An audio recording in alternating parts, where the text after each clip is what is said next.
Bismillahirrahmanirrahim. Hello viewers, this is Sayyid Mohammad Hammad and welcome back to my channel Chemistry with Star Math. आज हम chapter 5 start करें physical properties of matter. तो matter को तो आपको अच्छे से पता है, anything which occupy space and has mass is called matter. तो मैटर किसको कहते हैं? हर वो चीज़ जो जगह घेरती है और बदल रखती है। सपोज दैट ये मार्कर, बट ज़रूरी नहीं है कि इसकी सिर्फ सॉलिड स्टेट ही हो, कोई लिक्विड स्टेट भी हो सकती है। तो इसी तरीके से अगर मैटर की स्टेट्स की बात करें तो सॉलिड, लिक्विड, गैस जो नॉर्मली हम लोग सुनते हैं, उसके अलावा प्लाज्मा एंड पीईसी, ये भी आपके कोर्स में इंक्लूड है। तो सिंपली हम क्या क्या करेंगे, एक एक करके हम सबको डिटेल में पढ़ेंगे। पहले गैस को, then solid, then liquid, then last में प्लाज्मा एंड पीईसी, और बीच में जो डेरिवेशंस आएंगे उन्हें भी सॉल्व करेंगे। तो गैस की स्टेट से हम स्टार्ट कर रहे हैं, ठीक है। इंट्रोडक्शन में हम क्या कह रहे हैं कि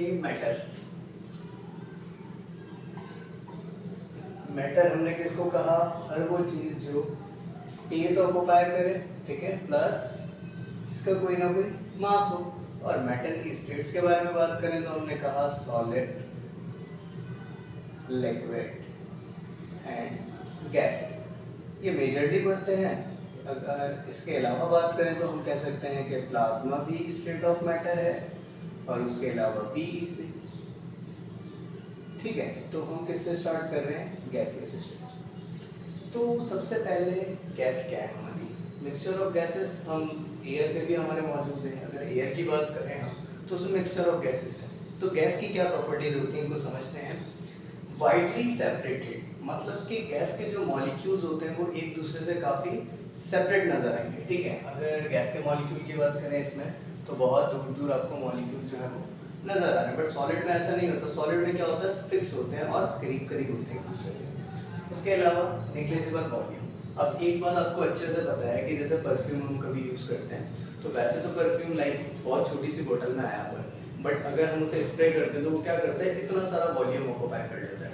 तो वैसे तो वो बहुत सारा वॉल्यूम ऑक्यूपाई कर सकता है कि जितना उसे मिले, बट हम क्या कर सकते हैं, उसके वॉल्यूम को छोटे से छोटा कर सकते हैं। किसके? गैस के। ये उसकी प्रॉपर्टी है मॉलिक्यूल्स। उसके अलावा रैंडम मोशन। गैस के जो मॉलिक्यूल्स होते हैं वो रैंडम मोशन में होते हैं, मतलब हमेशा मूवमेंट में होते हैं, ठीक है, कॉन्स्टेंटली। उसके अलावा move in straight line. Gas के मॉलिक्यूल हमेशा स्ट्रेट लाइन में मूव करते हैं जब तक, अनटिल अनलेस, जब तक वो मॉलिक्यूल आपस में ना टकराए जाएं, या फिर जिस कंटेनर में रखा हुआ है गैस को उसमें वो उसकी वॉल से टकरा ना जाए, ठीक है। जब तक क्या करते हैं, वो स्ट्रेट मूव करते हैं। उसके अलावा produce pressure when collide with container. अगर गैस को हमने किसी कंटेनर में रखा हुआ है तो फिर जब मॉलिक्यूल कंटेनर की वॉल से टकराएंगे तो वहाँ पर क्या फील होगा? प्रेशर फील होगा। सिंपली अगर सपोज दैट मैं मार्कर की एग्जांपल लेता हूँ, अपार्ट फ्रॉम दिस, कि मार्कर जाके अगर मेरे हाथ से टकराएगा तो मुझे यहाँ प्रेशर फील होगा। इसी तरीके से जब गैस का मॉलिक्यूल जाकर कंटेनर से टकराता है, कंटेनर की वॉल से टकराता है, तो वहाँ पर भी उसे क्या फील होता है? प्रेशर फील होता है। आगे बात कर रहे हैं कुछ एबिलिटीज के बारे में जो कि गैस में होती हैं। फर्स्ट है डिफ्यूजन। डिफ्यूजन की प्रॉपर्टी क्या है इसको समझते हैं। स्पॉन्टेनियस मिक्सिंग ऑफ मॉलिक्यूल्स, मतलब मॉलिक्यूल का मिक्स होना खुद ब खुद by random motion, random motion में, and collision to form a homogeneous mixture. Homogeneous mixture मैं बता चुका हूँ आपको किस तरह का मिक्सचर होता है। होमोजेनियस मिक्सचर हम उस मिक्सचर को कहते हैं जिसमें सेम टाइप मौजूद हो, मतलब कि जैसे हमने वाटर यूज़ किया और उसके अलावा हमने क्या यूज़ कर लिया, लेमनेट यूज़ कर लिया, ठीक है। लेमनेट बनाने के लिए हमने वाटर और लेमन का जो जूस होता है वो यूज़ करा। अब दोनों को अगर मिक्स करते हैं और हमारा लेमनेट रेडी हो जाए, तो अगर मैं आपसे पूछूं लेमनेट की क्या स्टेट है, तो आप कहेंगे सर लिक्विड स्टेट है, जबकि हमने दो चीज़ें मिलाई। इसी तरीके से कोई दो चीज़ें मिलाने पर अगर सेम स्टेट आ जाए तो उस तरह के मिक्सचर को हम क्या कहते हैं? होमोजीनियस मिक्सचर, ठीक है। तो डिफ्यूजन की एबिलिटी बहुत सिंपल है। हमने क्या करा, यहाँ पर मैंने दो बॉक्सेस बनाए। एक बॉक्स में मैंने ज़्यादा जो एरिया है वो किस लाइक कलर से मैंने घेरा हुआ है, वो ब्लैक कलर से, ठीक है। तो सपोज दैट अगर एक जगह पर एक टाइप की गैस मौजूद है जिसको हमने ब्लैक कलर के मॉलिक्यूल से शो करा है, ए गैस, ठीक है। उसके अलावा हमने क्या करा, उसमें ऐड करी कौन सी गैस? दूसरी गैस हमने ऐड करी, जिसको हम किससे शो कर रहे हैं? ब्लू कलर से शो करा हमने, बी गैस कह देते हैं इसको। जब हमने इन दोनों को मिक्स करने की कोशिश करी तो फिर क्या होगा कि जो इन दोनों के मॉलिक्यूल्स है वो आपस में क्या हो जाएंगे, एक मिक्सचर बना देंगे और कंबाइन हो जाएंगे, ठीक है। तो इसी तरीके से मैंने ये जो बॉक्स बनाया है इसमें मैंने ब्लू ब्लैक मिक्स करके बनाया है। तो मॉलिक्यूल्स की दूसरे मॉलिक्यूल के साथ मिक्सचर बनाने की जो एबिलिटी होती है वो क्या कहलाती है, हमारी डिफ्यूजन कहलाती है सिंपली। नेक्स्ट इसमें फॉर एग्जांपल के तौर पे परफ्यूम, स्मोक और फ्लावर स्मेल। अब परफ्यूम की एग्जांपल मैंने क्यों दी है, अगर हम परफ्यूम स्प्रे करते हैं तो परफ्यूम अगर स्प्रे कर रहे हैं तो बहुत थोड़ी सी क्वांटिटी में हमारे पास मौजूद है। हमने जब परफ्यूम स्प्रे करा तो परफ्यूम के मॉलिक्यूल्स क्या करेंगे, जो गैस मॉलिक्यूल्स है वो जाके एयर के जो मॉलिक्यूल्स है उनसे मिक्सचर बनाने की कोशिश करेंगे, उसमें डिफ्यूज होना चाहेंगे। क्योंकि गैस के मॉलिक्यूल जो होते हैं वो किस में होते हैं, रैंडम मोशन में होते हैं, तो वो क्या करेंगे, मिक्स होने की कोशिश करेंगे। और यही जो उनकी एबिलिटी है वो क्या कहलाती है, डिफ्यूजन कहलाती है। इस तरीके से स्मोक होता है। अगर आपने किसी को स्मोकिंग करते हुए देखा हो या फिर कहीं आप आग चलाएं और स्मोक निकले तो वहाँ पर भी क्या होता है, वहाँ पर स्मोक जो है आहिस्ता आहिस्ता वो फैलना शुरू हो जाता है सब जगह। मतलब कि वो जो गैस के मॉलिक्यूल्स थे वो क्या करेंगे, इधर उधर जो है वो मूव करेंगे और मिक्सचर बनाने की कोशिश करेंगे। और कौन सा मिक्सचर बनाते हैं, होमोजेनियस मिक्सचर बनाते हैं। नेक्स्ट डिफ्यूजन के बारे में बात करते हैं। डिफ्यूजन की एबिलिटी गैसेस में होती है, किस तरह की प्रॉपर्टी है। अब सपोज दैट आपने कभी ना कभी क्या किया होगा, बलून जो है उसमें गैस भरी होगी या फिर वो एक जो गैस भर के देते हैं बलून में, आपने वो कभी यूज़ किया होगा। तो आपने एक चीज़ नोट करी, अगर बलून को हम घर में रखें गैस भरने के बाद तो क्या होता है, 1 2 3 दिन जैसे ही गुजरते हैं तो बलून की जितनी गैस होती है उतनी ही रहती है या बलून छोटा हो जाता है। अब बलून छोटा कैसे हो जाता है, तो जादू से हो जाता है। नहीं, जादू नहीं होता, वो एक एबिलिटी होती है। क्या एबिलिटी होती है कि जो गैस होती है बलून के अंदर, उसके अंदर ये एबिलिटी होती है कि जो बलून होता है, बलून के अंदर बहुत टाइनी होल्स होते हैं, इतने छोटे होल्स होते हैं कि वो बहुत टाइम लेते हैं गैस को आउट करने में बलून में से। तो ये जो एबिलिटी होती है गैस की बाहर निकल जाने की बलून से, या फिर किसी ऐसी चीज़ में रखे हो जहाँ से गैस जो है वो बाहर निकल जाए, ये एबिलिटी इफ्यूजन कहलाती है, ठीक है। तो इसमें हमने लिख रखा है escaping of gas molecule, gas molecules का एस्केप हो जाना थ्रू अ टाइनी होल, मतलब बहुत छोटे होल से, ठीक है, इनटू अ स्पेस, हवा में, विद लेसर प्रेशर। प्रेशर बहुत कम होता है, इसी वजह से बहुत ज़्यादा टाइम लगता है। अब सिंपली नॉर्मली कभी किसी चीज़ में कोई गैस भरी हुई है और उनसे वो निकल रही है, अगर आप उस पर प्रेशर अप्लाई करें तो क्या होता है, फ़ौरन से निकल जाती है। बहुत लेसर प्रेशर होता है इसलिए इतना टाइम लग रहा होता है। और इसकी एग्जांपल में हमने लिखा है लीकेज ऑफ हीलियम। हीलियम वो गैस है जो बलून में मौजूद होती है। Leakage of helium through gas balloon, gas balloon जो होता है उसके अंदर हीलियम होती है, वो जो आहिस्ता आहिस्ता निकलती है, उस एग्जांपल को हम कंसिडर कर सकते हैं कौन सी एबिलिटी समझने के लिए, डिफ्यूजन। अब नेक्स्ट क्या है हमारी, प्रेशर। प्रेशर क्या होता है, force exerted by gas particles per unit area. ये हमने अभी थोड़ी देर पहले भी डिस्कस किया था, क्या कि जो पार्टिकल्स होते हैं गैस के वो क्या करते हैं, रैंडम मोशन में होते हैं। जब वो मूव करेंगे तो क्या होगा, वो किसी न किसी वॉल से टकराएंगे, उस वॉल का कोई यूनिट पार्ट होगा, यूनिट मतलब कि एक, जिसे हम कहें बहुत छोटा सा एक पार्ट जो होगा उस पर क्या अप्लाई करेगा, फोर्स अप्लाई करेगा। तो फोर्स पर यूनिट एरिया क्या कहलाता है, प्रेशर कहलाता है सिंपली। अब कंटिन्यूअस मोशन होता है, कोलिजन ऑफ मॉलिक्यूल होता है, मॉलिक्यूल टकराते हैं, किससे टकराते हैं, वॉल से टकराते हैं। इसमें क्या मिलता है हमें, फिर प्रेशर एक्सर्ट होता है उस वॉल पे। बैरोमीटर एक डिवाइस है, मेजरमेंट टूल है, उसको क्या इस्तेमाल करते हैं, किस लिए, मेजर एटमॉस्फेरिक प्रेशर। जो एटमॉस्फेयर का प्रेशर होता है उसे हम क्या कहते हैं, एटमॉस्फेरिक प्रेशर, एटीएम में होता है। प्रेशर की और यूनिट्स भी होती हैं, तो उसको एटमॉस्फेरिक प्रेशर को मेजर करने के लिए हम जो टूल यूज़ करते हैं वो कहलाता है बैरोमीटर। एक होता है मैनोमीटर। मैनोमीटर किस काम आता है, प्रेशर को मेजर करने के लिए, और उसके अलावा ये लैब में ज़्यादातर यूज़ किया जाता है। Next compressibility. कंप्रेसिबिलिटी बहुत इजी है, इजीली समझ आ सकती है आपको। ये कंप्रेस करना मतलब किसी चीज़ को दबा देना, ठीक है। तो गैस के अंदर क्वालिटी होती है, क्या क्वालिटी होती है कि capacity of something to be reduce, किसी चीज़ को रिड्यूस कर देना, मतलब कि कम कर देने की जो एबिलिटी होती है इन साइज, साइज में बाय प्रेशर, प्रेशर लगाने से। सिंपली यहाँ पर मैंने दो बॉक्सेस बनाए हैं, ठीक है। एक जगह आपको दिख रहा होगा कि मैंने एक पिस्टन टाइप का बनाया हुआ है, तो समझ लेंगे एक कंटेनर है जिसमें गैस मौजूद है और उसके ऊपर एक पिस्टन लगा हुआ है। जब पिस्टन से हमने प्रेशर अप्लाई करा तो प्रेशर अप्लाई करने से क्या होगा कि जो पिस्टन है वो नीचे आ जाएगा और जो गैस मॉलिक्यूल है सब एक जगह हो जाएंगे, ऐसे ही होगा। तो यही एबिलिटी, इसने इतना सारा वॉल्यूम ऑक्यूपाई करा हुआ था और जब मैंने प्रेशर लगाया तो क्या हुआ, इसने कम वॉल्यूम में जो है वो जगह बना ली अपनी, ठीक है, कम वॉल्यूम ऑक्यूपाई करा, जैसे इसमें नजर आ रहा होगा आपको, ठीक है। बट क्या हुआ कि मॉलिक्यूल यहाँ दूर दूर थे, वहाँ क्या हो जाएंगे, करीब करीब हो जाएंगे। तो सिंपली यही जो एबिलिटी होती है क्या कर देने की, अपना साइज रिड्यूस कर देने की प्रेशर लगने पे, ये कहलाती है हमारी compressibility. Now we have to talk about mobility. Mobility बहुत आसान है। आपने एक गाड़ी का नाम सुन रखा होगा, पुलिस की जो गाड़ी होती है जिसे कहते हैं मोबाइल, वो क्या कर रही होती है, चक्कर लगा रही होती है, घूम रही होती है। तो मोबाइल का मतलब यही होता है गश्त करना, ठीक है, जो मूवमेंट में हो। तो वो एबिलिटी गैस मॉलिक्यूल्स में होती है। अब गैस का अगर कोई एक मॉलिक्यूल, तो वो क्या वहीं स्टॉप करके रहेगा, जैसे मार्कर है, मार्कर के अंदर कौन सा पार्टिकल होगा, सॉलिड पार्टिकल है, ये तो यहीं मौजूद रहेगा। ऐसे ही है, अगर लिक्विड का वाटर ड्रॉप होगा तो वाटर ड्रॉप भी यही रहेगा। बट गैस का अगर कोई पार्टिकल है तो वो एक जगह नहीं रहता, वो क्या करता है, रैंडम मोशन में होता है, मूव करता रहता है इधर उधर। तो यही जो एबिलिटी होती है गैस की, मूवमेंट की, फ्री टू मूव होती है। तो ability to move freely, freely move होने की जो एबिलिटी है वो क्या कहलाती है, मोबिलिटी कहलाती है। और एक बात समझिएगा कि दो टाइप की एनर्जी हम पढ़ते हैं, वैसे तो बहुत तरह की पढ़ते हैं, लेकिन दो टाइप की क्या, कि अगर कोई चीज़ रेस्ट में है, जैसे मार्कर रेस्ट में स्टॉप है, तो इसमें हम कहेंगे पोटेंशियल एनर्जी जो है वो मैक्सिमम है। और अगर कोई बॉडी मूवमेंट में होती है, कोई चीज़ मूव कर रही है, तो उस मूविंग बॉडी में हम कहते हैं कि काइनेटिक एनर्जी है। तो इसी तरीके से जो गैस के मॉलिक्यूल्स हैं, गैस के मॉलिक्यूल्स जो हैं वो एक जगह से दूसरी जगह मूव कर रहे हैं, मतलब किस में है, मोशन में मौजूद है। इसीलिए क्योंकि उसके अंदर कौन सी एनर्जी होगी, काइनेटिक एनर्जी होगी। लास्ट बात, responsible to produce a homogeneous mixture. Homogeneous mixture क्या होता है, ऐसा मिक्सचर जिसमें सेम टाइप आपको सेम फेज दिखे, जो भी आपने मिक्सचर बनाया उसमें। मैंने वाटर की एग्जांपल भी आपको दे दी वैसे ही, लेकिन गैसियस एग्जांपल में हमारी जैसे कि आपने दो गैसेस मिलाई और उनका मिक्सचर बन गया।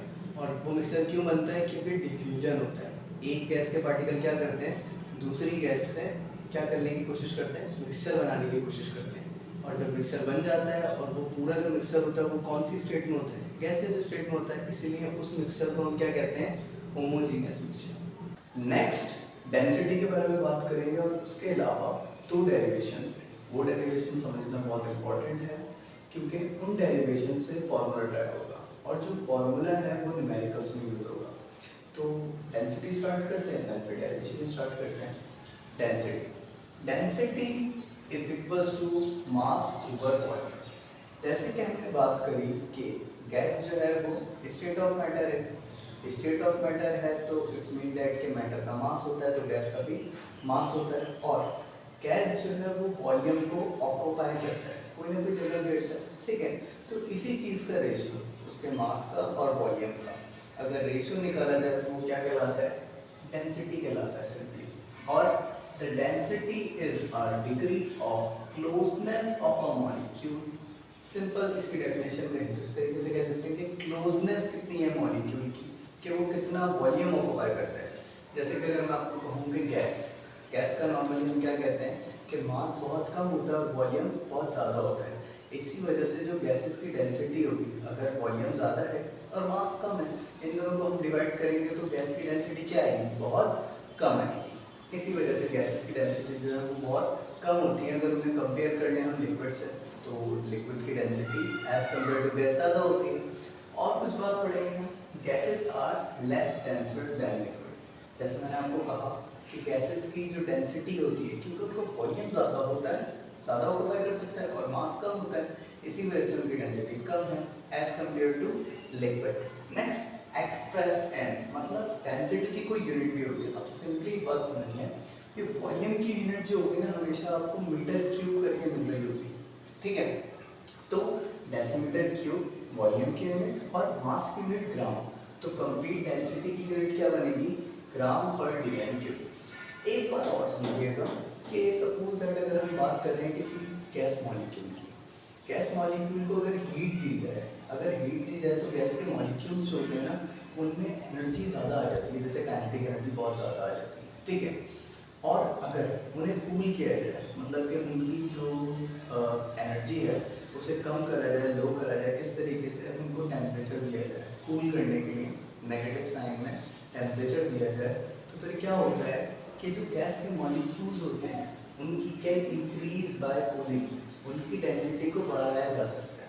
इसी तरीके से अगर कोई वेपर्स हैं, हवा में उड़ रहे हैं, ठीक है, गैस की फॉर्म में, और अगर उन्हें कूल कर दिया जाए तो कूल करेंगे तो वो किस फॉर्म में आ जाएंगे, लिक्विड फॉर्म में आ जाएंगे, और लिक्विड की डेंसिटी ज़्यादा होती है as compare to gas.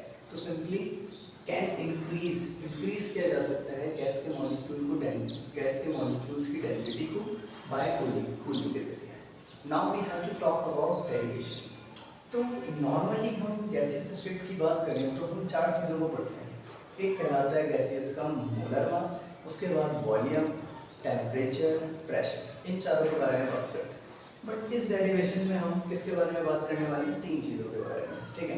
Basically बात तो 2 के बारे में ही करेंगे, बट एक जो कांस्टेंट है वो कांस्टेंट क्यों है ये मैं लास्ट में बताऊंगा। तो स्टार्ट कर रहे हैं बॉयल्स लॉ को। बॉयल्स लॉ का सबसे पहले इंट्रोडक्शन में हम क्या कहेंगे? इन 1622 में एक साइंटिस्ट थे जिनका नाम था रॉबर्ट बॉयल्स। उन्होंने क्या प्रपोज किया? गैसियस लॉ के बारे में। उन्होंने एक रिलेशनशिप बताया, एक ताल्लुक बताया 2 चीज़ों के दरमियान। किनके दरमियान? वॉल्यूम के दरमियान और प्रेशर के दरमियान। इन दोनों के दरमियान जो है उन्होंने रिलेशनशिप को बताया। कैसे? At constant temperature. कॉन्स्टेंट का मतलब है कि जब टेम्परेचर को तब्दील ना किया जाए, जब टेम्परेचर में कोई चेंज ना लाया जाए, जैसा टेम्परेचर है वैसा ही सेम रखा जाए, ठीक है। तो इन दोनों के रिलेशनशिप के बारे में बताया। तो सिंपली अगर स्टेटमेंट की बात करें तो एक चीज़ हम समझते हैं यहाँ पर, the volume of a given mass of a gas. एक गैस है, उसका कोई ना कोई वॉल्यूम है। गैस के मॉलिक्यूल्स क्या करते हैं? कोई ना कोई एक वॉल्यूम को ऑक्यूपाई किए हुए होते हैं। Is inversely proportional to its pressure at constant temperature. ये स्टेटमेंट इन्होंने बताई। तो एक बात समझिएगा, 2 वर्ड है, एक है डायरेक्टली प्रोपोर्शनल और एक है इनवर्सली प्रोपोर्शनल। डायरेक्टली प्रोपोर्शनल का मतलब होता है कि एक चीज़ इंक्रीज होगी तो दूसरी चीज़ भी इंक्रीज होगी, ठीक है। और अगर इनवर्सली प्रोपोर्शनल के बारे में बात की जाए तो इसका मतलब है एक चीज़ इंक्रीज होगी तो दूसरी चीज़ डिक्रीज होगी। इन्होंने यही कहा कि अगर कोई गैस है, हमारे गैस का मास है हमारे पास किसी कंटेनर में, तो इनवर्सली प्रोपोर्शनल होगा। क्या इनवर्सली प्रोपोर्शनल होगा? प्रेशर और उसके अलावा उसका वॉल्यूम। कब होगा? एट कांस्टेंट टेम्परेचर, जबकि टेम्परेचर को कांस्टेंट रखा जाए। नेक्स्ट मैथमेटिकल रिप्रेजेंटेशन इस बात की कैसे कर सकते हैं हम कि वॉल्यूम इनवर्सली प्रोपोर्शनल है प्रेशर के। जब हमें इनवर्सली प्रोपोर्शनल करके शो करना होता है तो हम क्या करते हैं?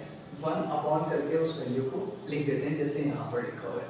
अब यहीं तक स्टॉप करें, इसको हम थोड़ा सा समझते हैं डायग्राम के थ्रू। आप सपोज कर लें कि आपके पास एक वेसल मौजूद है, ठीक है। इस वेसल में जो मॉलिक्यूल्स हैं वो किसके मॉलिक्यूल्स हैं? गैस के मॉलिक्यूल्स मौजूद हैं। तो उन्होंने एक वॉल्यूम जो है वो ऑक्यूपाई करा हुआ है, ठीक है। वॉल्यूम ऑक्यूपाई करा हुआ है, किसने वॉल्यूम ऑक्यूपाई करा हुआ है? गैस के मॉलिक्यूल्स में।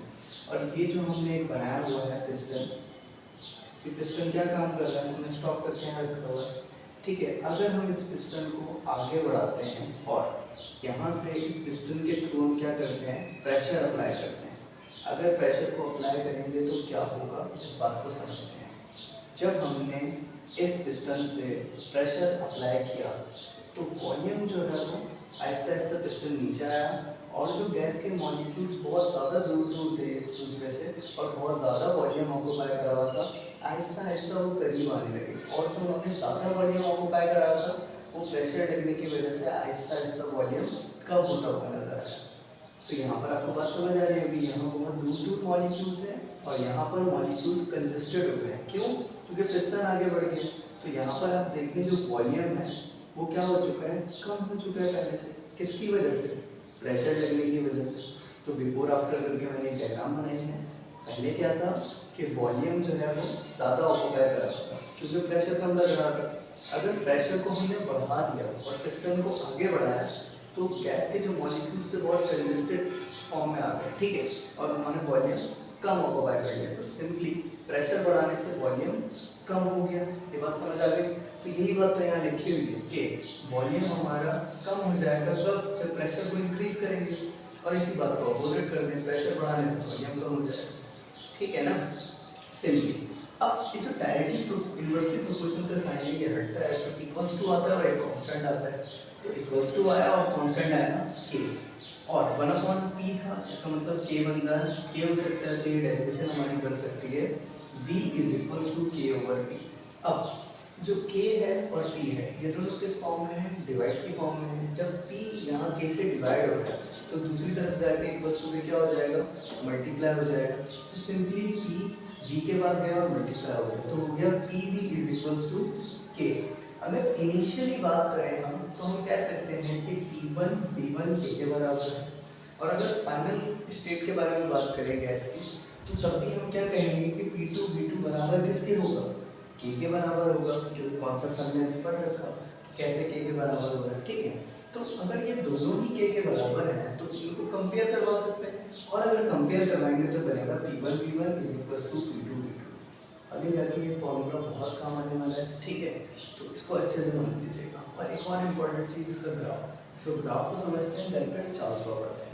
नेक्स्ट ग्राफ को समझना बहुत ईजी है। जैसे कि हमें पता है कि प्रेशर और वॉल्यूम आपस में इन्वर्सली प्रोपोर्शनल है, तो याद रखिएगा कि जब भी किसी दो क्वांटिटीज जो इन्वर्सली प्रोपोर्शनल हो उसके बीच में हम ग्राफ बनाएंगे तो हमेशा पैराबोलिक कर्व आएगा। पैराबोलिक कर्व क्यों आएगा, क्योंकि जाहिर है अगर प्रेशर इंक्रीज करेगा तो वॉल्यूम डिक्रीज करेगा, और अगर वॉल्यूम इंक्रीज करेगा इसका मतलब प्रेशर डिक्रीज करेगा, तो पैराबोलिक कर्व कहलाता है। इस तरीके का ग्राफ आता है बॉयल्स लॉ के लॉ जो है उसके अकॉर्डिंग। और ये क्यों आ रहा है, क्योंकि ये इन्वर्सली प्रोपोर्शनल होता है आपस में। Now we have to talk about Charles law. So Charles law समझना बहुत इजी है, बस उसके लिए आपको एक कॉन्सेप्ट पता होना चाहिए कि एवापोरेशन कैसे होती है। तो एवापोरेशन की होती है जब किसी वाटर मॉलिक्यूल्स की या किसी गैस मॉलिक्यूल की, तो बेसिकली उसे एनर्जी मिलती है, और जब एनर्जी मिलती है किसी मॉलिक्यूल को तो वो अपनी सरफेस से एस्केप होना शुरू हो जाता है। और अगर ये बात आपको पता है तो बहुत अच्छी बात है, नहीं पता तो कोई बात नहीं, इसको बहुत अच्छे से आपको डायग्राम्स के थ्रू समझाने की कोशिश करेंगे। तो चार्ल्स लॉ का सबसे पहले इंट्रोडक्शन। चार्ल्स लॉ का इंट्रोडक्शन क्या है, 1787 में एक फ्रेंच साइंटिस्ट है जिनका नाम था जे चार्ल्स। इन्होंने प्रपोज किया हिज लॉ, अपनी लॉ को, और एक्सप्लेन किया इन्होंने एक रिलेशनशिप को। वो रिलेशनशिप किसके दरमियान था, वॉल्यूम और टेम्परेचर के। और कहा गया कि थर्ड नंबर पे जो चीज़ है हमारी, keeping the pressure constant, pressure को कांस्टेंट रखा जाए जिसमें कोई चेंज ना आए। तो वॉल्यूम और टेम्परेचर का इन्होंने रिलेशनशिप बताया। तो इनकी स्टेटमेंट के according the volume of a given mass of a gas, एक गैस है उसका कोई ना कोई मास है, उसके वॉल्यूम की बात कर रहे हैं, कह रहे हैं is directly proportional to the absolute temperature if the pressure is keeped constant. Simply एक वर्ड मैंने आपको बताया था डायरेक्टली प्रोपोर्शनल आएगा। जैसे इन्वर्सली पढ़ा था, एक चीज इंक्रीज करेगी तो दूसरी चीज डिक्रीज करेगी। यहाँ इन्होंने कहा है कि अगर जो प्रेशर है उसको कांस्टेंट रखा जाए तो टेम्परेचर बढ़ा देने से वॉल्यूम भी बढ़ जाएगा। अब ये कैसे हो पाता है, इसको जरा मैथमेटिकली समझेंगे। ठीक है, मैथमेटिकली रिप्रेजेंटेशन किस तरीके से होगी, वॉल्यूम डायरेक्टली प्रोपोर्शनल है टेम्परेचर के। ठीक है, अब अगर डायरेक्टली प्रोपोर्शनल का साइन लिखता है तो मैंने आपको बताया है कि कांस्टेंट आता है। ओके, और अगर हम v को यही रहने दें और t और t आपस में क्या हो रहा है, मल्टीप्लाई हो रहे हैं, t दूसरी साइड पे जाके क्या हो जाएगा, डिवाइड हो जाएगा, इज इक्वल्स टू p। तो इस तरह से डेरिवेशन ड्राइव हो जाएगी। ठीक है, और इसको भी हम उसी तरीके से करेंगे, initial state, final state, v1 t1 v2 t2, और दैट दोनों को कंपेयर करवा देंगे। मैं आपको एक चीज़ समझाने वाला हूँ, एवोपरेशन। एवोपरेशन किस तरीके से होती है, तो एक वेसल ले रहे हैं, एक वेसल में सपोज दैट मैं लिक्विड की एग्जांपल दे रहा हूँ आपको ताकि आपको बात समझ में आ जाए। सपोज दैट इसमें वाटर मॉलिक्यूल्स हैं।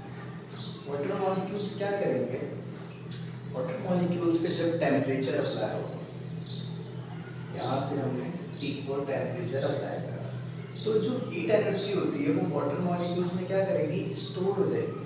और आपको बहुत अच्छे से पता है कि जब वाटर को हम हीट करते हैं तो क्या होता है, वो वेपर्स में कन्वर्ट हो जाता है। वेपर्स में कन्वर्ट इसलिए होता है क्योंकि जो हमारा मॉलिक्यूल था, जो हमारा वाटर मॉलिक्यूल है, वाटर मॉलिक्यूल की मैं एग्जांपल दे रहा हूँ आपको ताकि बात समझ में आए।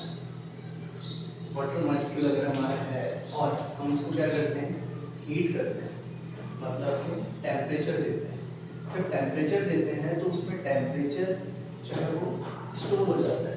स्टोर होने की सूरत में उसकी जो काइनेटिक एनर्जी होती है, मतलब मोशन में जो लाया उसे, वो एनर्जी वो बढ़ जाती है। और जब वो बढ़ जाती है तो वो क्या करती है कि उसको एवोपरेट करना स्टार्ट कर देती है, मतलब वो बॉयल होना शुरू हो जाता है और वेपर्स में कन्वर्ट होना शुरू हो जाता है, मतलब वाटर टू गैस में कन्वर्ट होना शुरू हो जाता है। तो सिंपली एक बात समझिएगा कि अगर ये मॉलिक्यूल्स क्या कर रहे हैं, अपने वॉल्यूम को बढ़ा रहे हैं। कब बढ़ाया है इन्होंने आगे जाने की कोशिश करी। अब अगर एक मॉलिक्यूल आगे जाने की कोशिश कर रहा है तो बाकी मॉलिक्यूल्स क्या करेंगे, वो भी आगे जाने की कोशिश करेंगे। कहाँ आगे, ऊपर की तरफ जाने की, ठीक है। तो अगर ये यहाँ तक मौजूद थे सपोज और हमने इन्हें टेम्परेचर दिया, तो उसके बाद क्या होगा, ये ऊपर आते हुए नजर आएंगे। जैसे आपने कभी चाय बनती हुई देखी हो, ठीक है, या फिर दूध उबलते हुए देखो, तो हमने क्या देखा है नॉर्मली क्या होता है कि जब हम हीट दे रहे होते हैं तो वो अचानक से ऐसे ऊपर ऊपर ऊपर ऊपर आ रहा होता है। तो बेसिकली जो मॉलिक्यूल्स होते हैं वो क्या करते हैं, जब टेम्परेचर हम उन्हें देते हैं तो वो टेम्परेचर उन मॉलिक्यूल्स में स्टोर होता है और वो मॉलिक्यूल्स में काइनेटिक एनर्जी बढ़ जाती है। बढ़ जाने की वजह से जो उनका वॉल्यूम होता है वो भी बढ़ जाता है। तो सिंपली यही रिलेशनशिप हमने पढ़ा और मैंने आपको वाटर मॉलिक्यूल की एग्जांपल देके बताया। बट गैस में भी ऐसा ही होता है। जो गैस के मॉलिक्यूल्स होते हैं अगर हम उन्हें टेम्परेचर देंगे जब प्रेशर कांस्टेंट हो तब, तो वॉल्यूम जो होता है वो भी क्या करते हैं, कोशिश करते हैं उनमें काइनेटिक एनर्जी बढ़ जाती है। काइनेटिक एनर्जी बढ़ने की वजह से वो चाहते हैं कि जितना भी वेसल का वॉल्यूम है वो सब ऑक्यूपाई कर लें, ठीक है। और प्रेशर अप्लाई करते हैं, बल्कि वो प्रेशर जो है वो कांस्टेंट होता है। तो वो क्या करते हैं कि सपोज दैट हमने एक कंटेनर लिया होगा, ठीक है, और अब गैस मॉलिक्यूल्स की बात करता हूँ मैं, और इसमें गैस मॉलिक्यूल्स मौजूद हैं, ठीक है। सपोज दैट मैंने कम बनाया, ठीक है। तो अगर हम क्या करते हैं कि इसमें टेम्परेचर अप्लाई करते हैं और प्रेशर को हमने क्या रखा होगा, कांस्टेंट रखा होगा, तो होगा क्या कि ये जो मॉलिक्यूल्स हैं ये क्या करेंगे, जितना वॉल्यूम होगा, नॉर्मली गैस के मॉलिक्यूल्स यही करते हैं, ऑक्यूपाई कर लेते हैं। बट टेम्परेचर बढ़ाने की वजह से जो मॉलिक्यूल्स हैं, जो इनका मोशन था वो बढ़ जाएगा। बढ़ जाने की वजह से जितना वॉल्यूम होगा वो ऑक्यूपाई करेंगे और चाहेंगे कि और इनका जो वॉल्यूम है और ज़्यादा बढ़ा दिया जाए, क्योंकि इनमें क्या स्टोर हो जाएगी, एनर्जी स्टोर हो जाएगी। तो सिंपली हम समझें कि वॉल्यूम और टेम्परेचर जो है वो डायरेक्टली प्रोपोर्शनल है गैस के मॉलिक्यूल्स के लिए, जब प्रेशर को कांस्टेंट रखा जाए। जब हम टेम्परेचर बढ़ाते हैं तो मॉलिक्यूल्स में काइनेटिक एनर्जी आ जाती है, क्योंकि उनमें हीट स्टोर हो जाती है। इसकी वजह से वो ज़्यादा से ज़्यादा वॉल्यूम ऑक्यूपाई करने की कोशिश करते हैं। तो सिंपली अगर टेम्परेचर इंक्रीज होगा तो वॉल्यूम भी इंक्रीज होगा, ठीक है। और इसी तरीके से हमने डेरिवेशन यहाँ तक ट्राई कर ली। अब लास्ट बात जो मैं आपको बता चुका हूँ, बट फिर भी लिखकर बता दूँगा ताकि आपको ये बात और अच्छे से समझ आ जाए।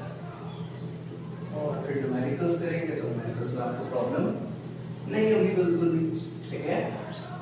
तो अगर इनिशियल लेवल पे बात करें इसकी, तो हम कहेंगे V1 और T1, ठीक है, बराबर होता है कि कब बात करेंगे हम, ये जब इनिशियल स्टेट की बात कर रहे होंगे। और अगर फाइनल की बात करेंगे तो हम कहेंगे V2 over T2 is equals to K। और ये कब बात करेंगे हम, जब फाइनल स्टेट के बारे में बात कर रहे होंगे, ठीक है। तो इसका कंप्लीट फॉर्मूला लास्ट में मैं लिख दूँ, इस तरीके से हो सकता है अगर कंपेयर करा लें तो V1 over T1 is equals to V2 over T2। इस तरीके से इसका फाइनल फॉर्मूला हो सकता है। तो ये थी हमारी बॉयल्स लॉ और चार्ल्स लॉ जो हमने पढ़ी। और गैस का टॉपिक यहाँ पर खत्म होता है, इंशाल्लाह फिर हम लिक्विड के टॉपिक को पढ़ेंगे। Thank you so much.